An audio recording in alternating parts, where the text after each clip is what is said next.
When setting up your SMS campaign, you will find a section labeled Additional Settings at the bottom of the page. In this video, we'll explain the meaning of these parameters.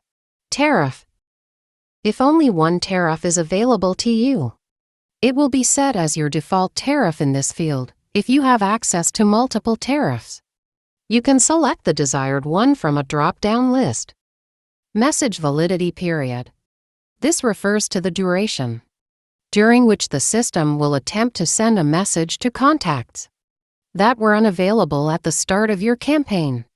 The default period is set to 72 hours, but it can be adjusted according to your preferences, either lengthened or shortened. Do not clear after sending. By selecting this option, certain fields will retain the data from your previous campaign when you start a new one. This includes fields like recipients, message text, campaign name, and sender. This feature ensures that these fields do not need to be cleared after the start of a campaign. Factor an SMS stop list. By enabling this option, you instruct the system not to send messages to contacts listed in your SMS stop list.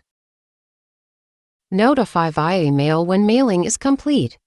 Upon the completion of a message's validity period, a reminder will be sent to the email associated with your account management. This feature is a convenient way to stay informed about the status of your mailing campaigns. Remember, these options are designed to save time and simplify campaign preparation by reducing the amount of information you need to fill out for each campaign.